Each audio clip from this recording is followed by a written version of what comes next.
বাংলাদেশ সীমান্তের chicken snake অঞ্চলে যুদ্ধের সাজে দেখা গিয়েছে ভারতীয় বাহিনীকে। ডক্টর মোহাম্মদ ইউনূসের এক কথাতেই ভারতের কান গরম।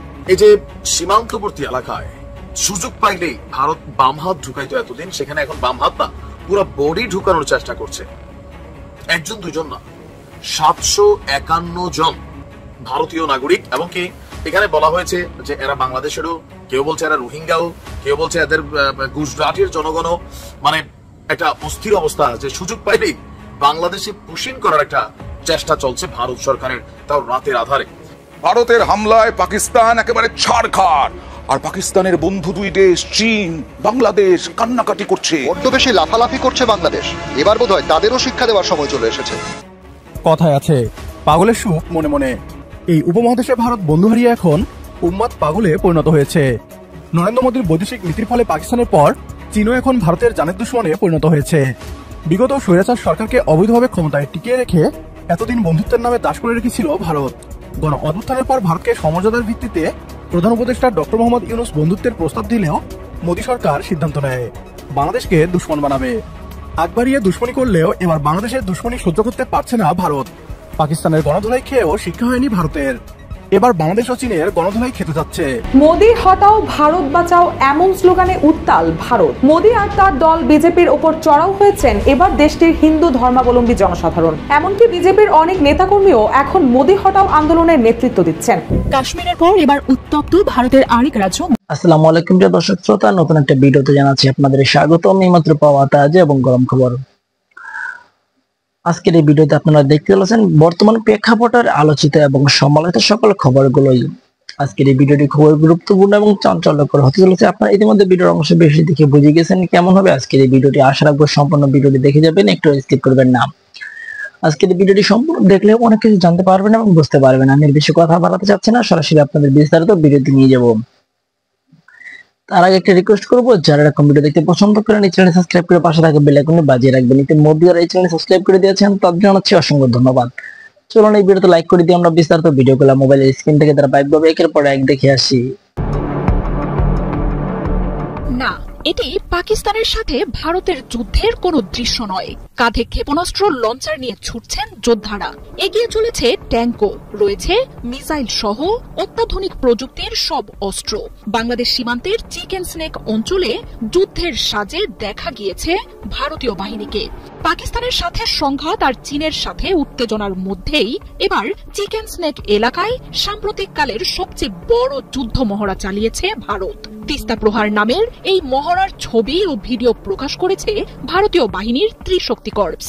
ভারতের উত্তর পূর্বাঞ্চলের সেভেন সিস্টার্স রাজ্যের সাথে একমাত্র যোগাযোগের পথটির উপর যে কোনো হুমকি ঠেকাতে মরিয়া হয়ে উঠেছে নরেন্দ্র মোদীর সরকার, সাথে বার্তা দিচ্ছে চিকেন স্নেক সংলগ্ন দেশগুলোকেও।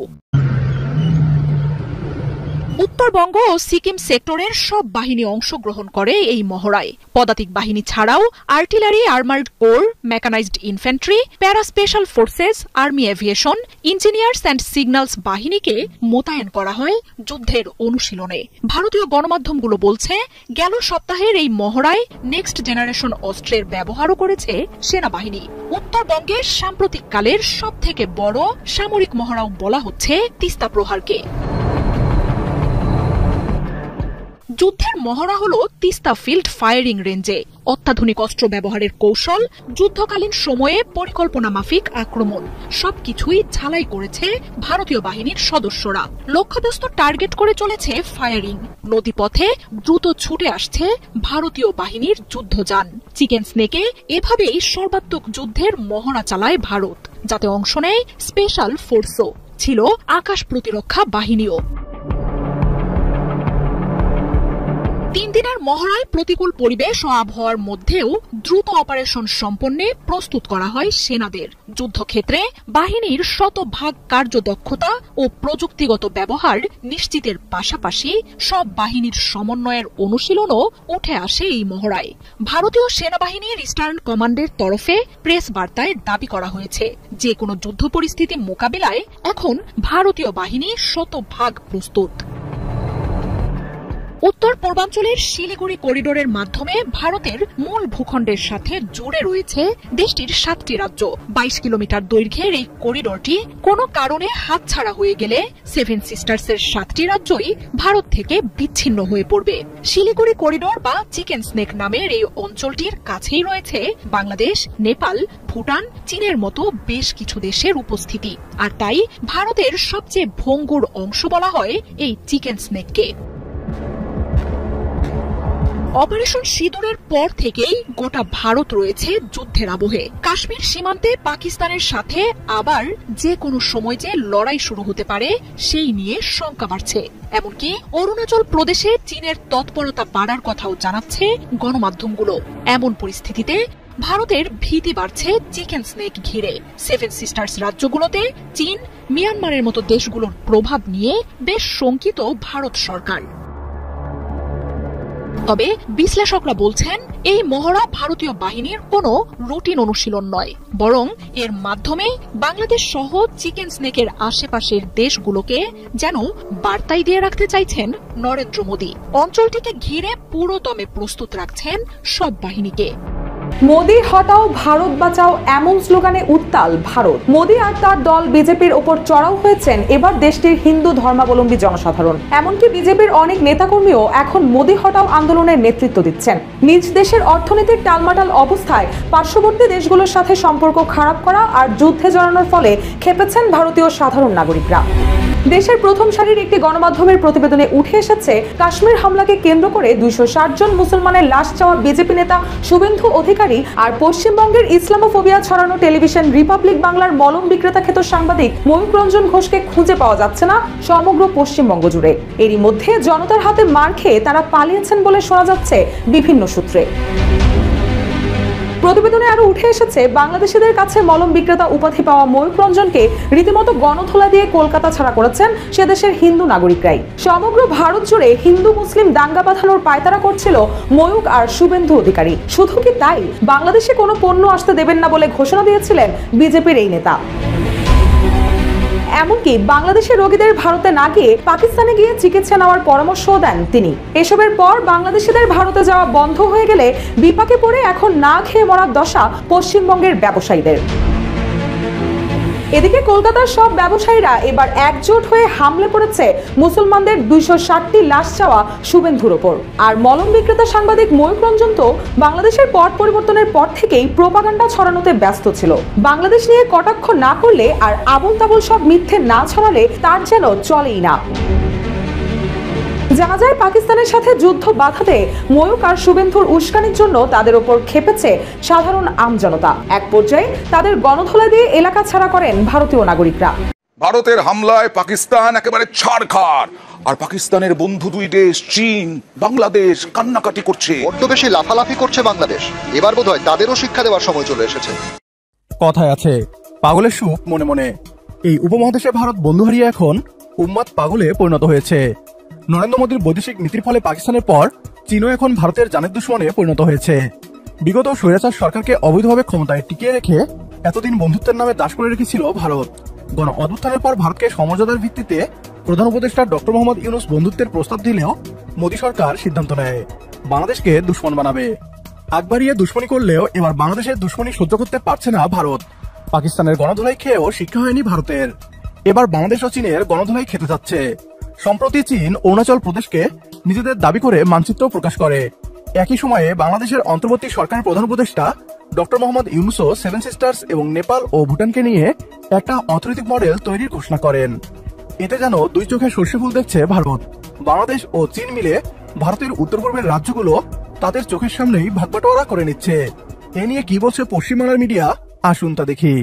ভারতের হামলায় পাকিস্তান একেবারে ছাড়খাড়, আর পাকিস্তানের বন্ধু দুই দেশ চীন, বাংলাদেশ কান্নাকাটি করছে। তারা এখন আবার উস্কানি দিতে শুরু করেছে, বিরাম নেই উস্কানির। দেখুন,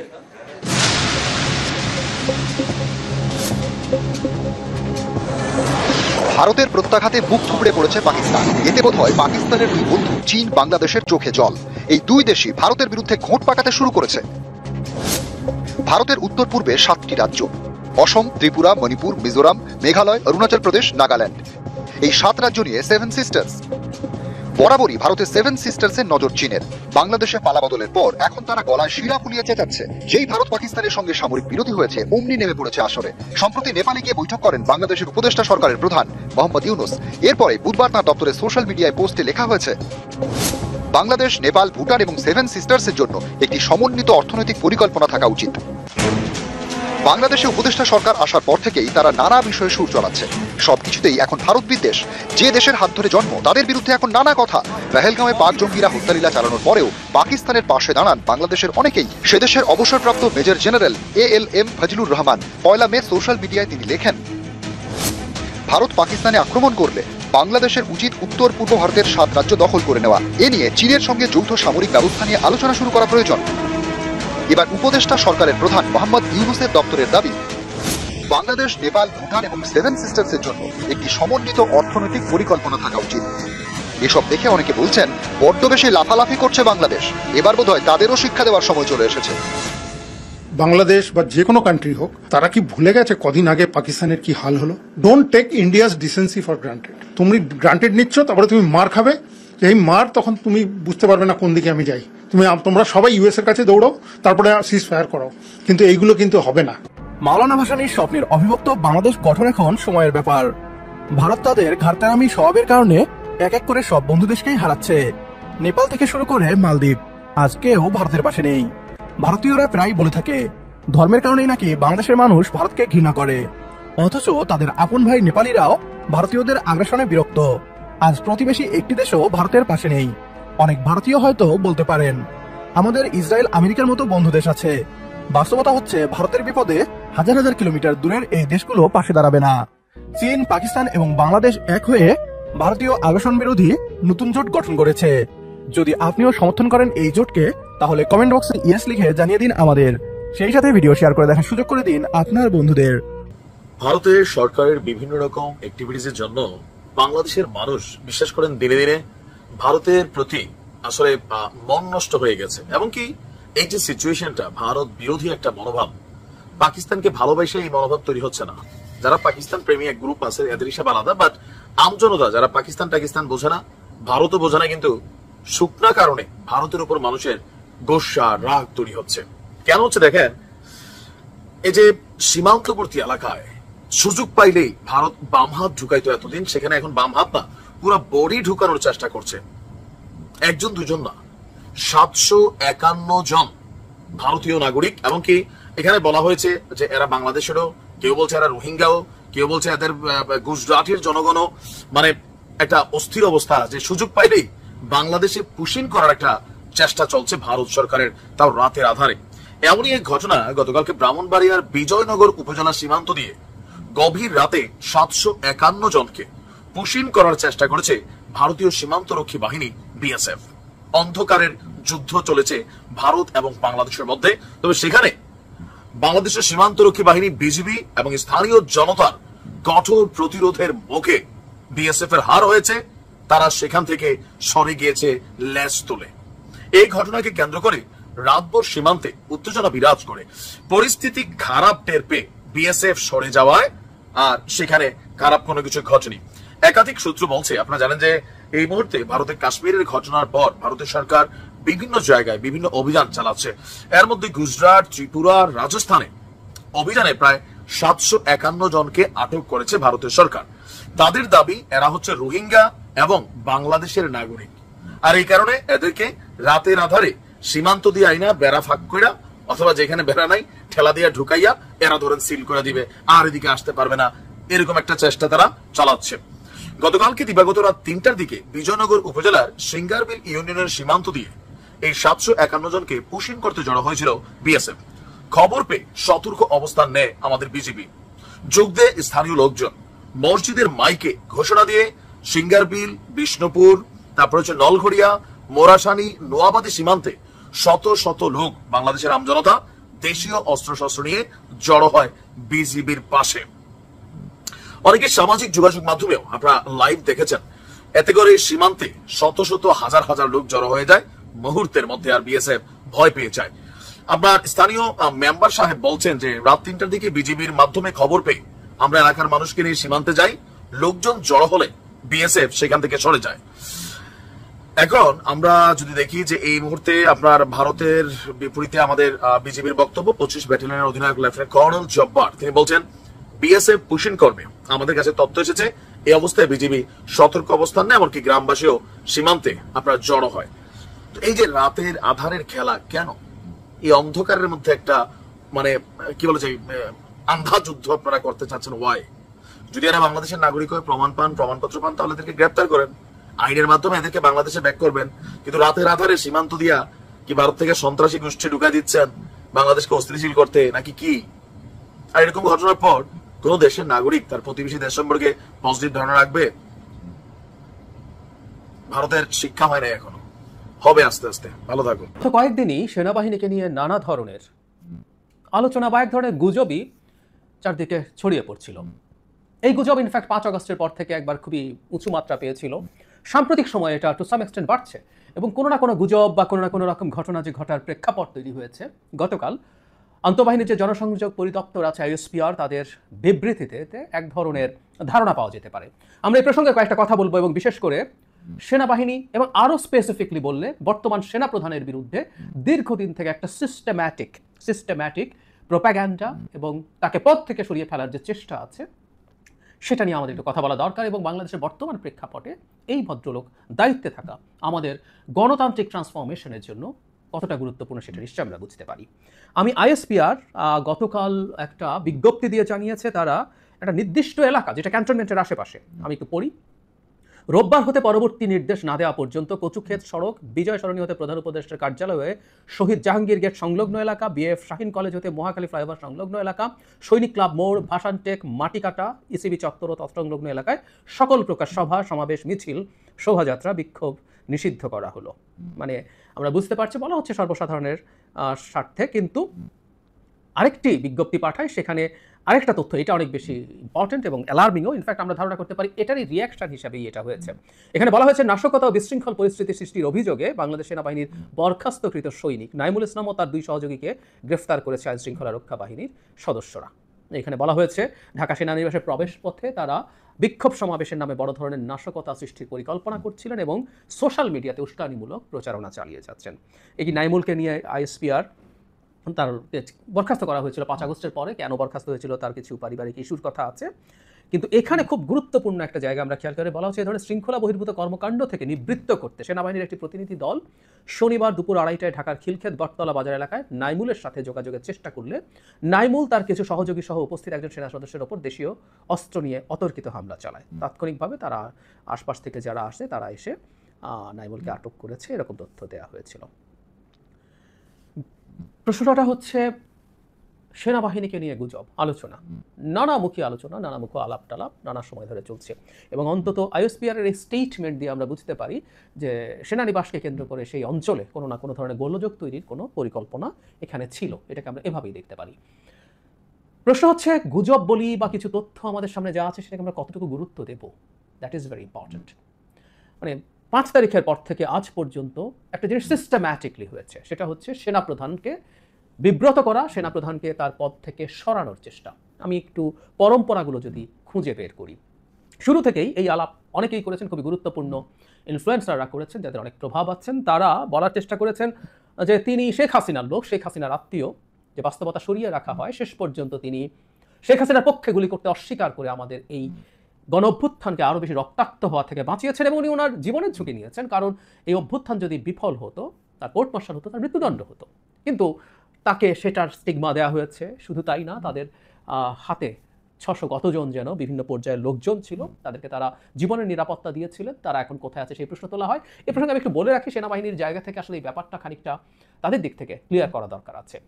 কিন্তু এরপর যাবতীয় বহু কিছুর সাথেই যেখানেই যেটা ঘটছে, যেটা আমাদের অনেকের পছন্দ হচ্ছে না, তারা সেটাতেই সেনাপ্রধানকে জড়িয়ে ফেলার চেষ্টা করছেন। যেখানেই যেটা ঘটুক না কেন, যাই ও নাই, ও বিদেশে গেছে, সে বিদেশে গেছে, হামিদ পালিয়ে গেছে, সব সেনাপ্রধান জড়িত, এভাবে তাকে কেষ্টা বেটাই চোর এরকমভাবে স্টিগমাটাইজ করার চেষ্টা হয়েছে। এর মধ্যে দুটো ভয়ঙ্কর ব্যাপার ঘটেছে, আমরা ওইসব নিয়ে তখন খুবই উত্তাল সময় গেছে কথা বলেছি। জনাব হাসনাত আবদুল্লাহ সেনাপ্রধানের সাথে দেখা করে এসে এমন কিছু কথা বলেছেন যেগুলো অবিশ্বাস্য ছিল।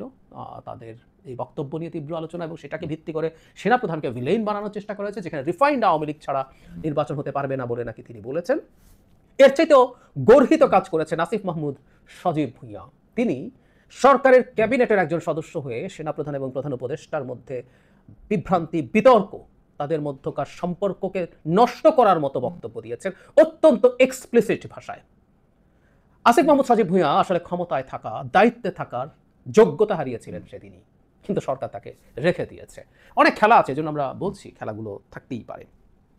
আমরা সেনাপ্রধানকে গণঅভ্যুত্থানের ভূমিকা তো বটেই, পরবর্তী সময়ের জন্য আমি এভাবে বলতে চাই যে তিনি অন্তত প্রথম থেকে এখন পর্যন্ত যতটুকু উনি, এটা ট্রু, উনি অন্তর্ভুক্তিমূলক নির্বাচনের কথা বলেছেন যাতে আওয়ামী লীগকে ইন্ডিকেট করে, এটা আছে, এটা অস্বীকার করার ব্যাপার নেই। তিনি তার ব্যক্তিগত পছন্দ এটা হয়ে থাকতে পারে, কিন্তু তিনি নির্বাচনের কথা বলছেন। এবং আমাদের নিশ্চয়ই মনে আছে বাংলাদেশে সরকারের দিক থেকে, মানে সরকারের দায়িত্বে থাকা কোনো ব্যক্তির মধ্যে সর্বপ্রথম নির্বাচন সম্পর্কে একটা টাইম ফ্রেম তিনিই বলেছিলেন রয়টার্সের সাথে, সরকার পতনের, হাসিনার পতনের এবং পালিয়ে যাওয়ার 1-1.5 মাসের মধ্যে। সেখানে তিনি বলছেন 18 মাসের মধ্যে নির্বাচন হওয়ার জন্য তারা সরকারকে সাহায্য করছেন।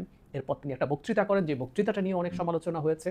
তিনি যে ঢঙে কথা বলেছেন এটা অনেকের কাছে ভালো লাগেনি, সেটা আলোচনার জায়গা আজকে না, কিন্তু সেখানেও তিনি আসলে নির্বাচনের কথা বলেছেন, যেটা এই বছরের মধ্যে হয়ে যাবে এইরকম। তার সেই 18 মাসের যে ব্যাপার সেটার মধ্যে তিনি স্টিক করেছেন, পরবর্তীতেও আরও করেছেন। সুতরাং এটা আমাদের জন্য সৌভাগ্য, আমাদের একজন উচ্চাভিলাষী সেনাপ্রধান নেই যিনি ক্ষমতা দখল করতে চান।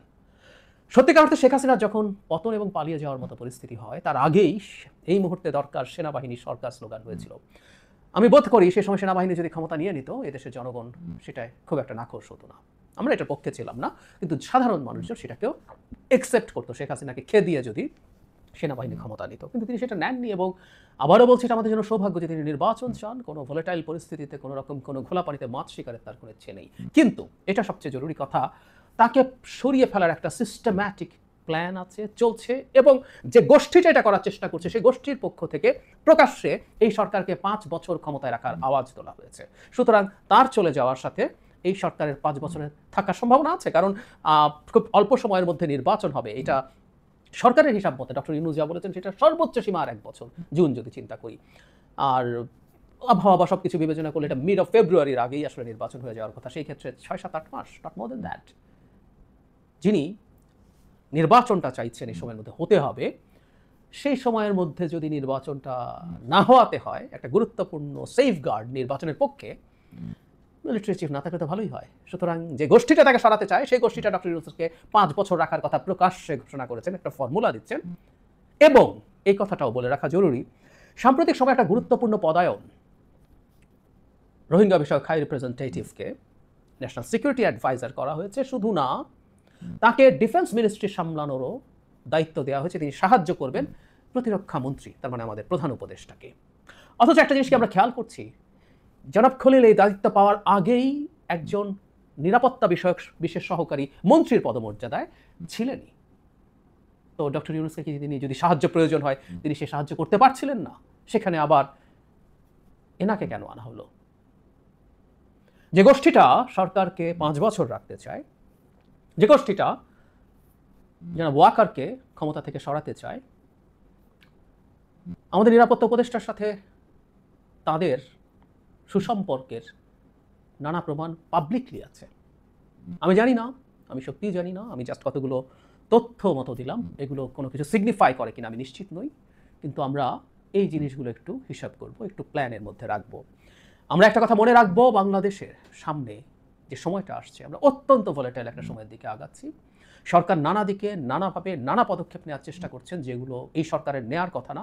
প্রেস সচিব যতই বলুন না কেন, প্রেস সচিবের সেই বক্তব্য নিয়ে কথা বলবো পরে। রীতিমতো মিয়ানমারের সাথে যুদ্ধ বাঁধিয়ে দেওয়ার পরিকল্পনা হচ্ছে একই ব্যক্তির নেতৃত্বে, আমরা বলবো। সবকিছু যদি চিন্তা করি, এখন সেনানিবাসকে কেন্দ্র করে এক ধরনের অস্থিরতা, এক ধরনের গোলযোগ তৈরির চেষ্টা অন্তত আইএসপিআর এর মন্তব্যের পর এসেছে। সুতরাং যে গুজবটা শোনা যাচ্ছিল সেই গুজবটা আসলে ঠিক অতটা গুজবও নাও হতে পারে। সুতরাং এই ব্যাপারগুলোতে আমাদের জনগণের ভিজিল্যান্ট থাকা দরকার আছে।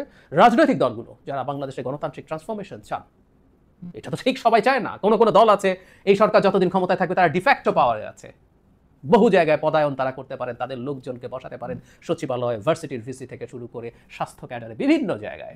নির্বাচন হলে তাদের খুবই খারাপ অবস্থা হবে। আমি একেবারে নতুন দলটার কথা বলছি না, আরও দল আছে।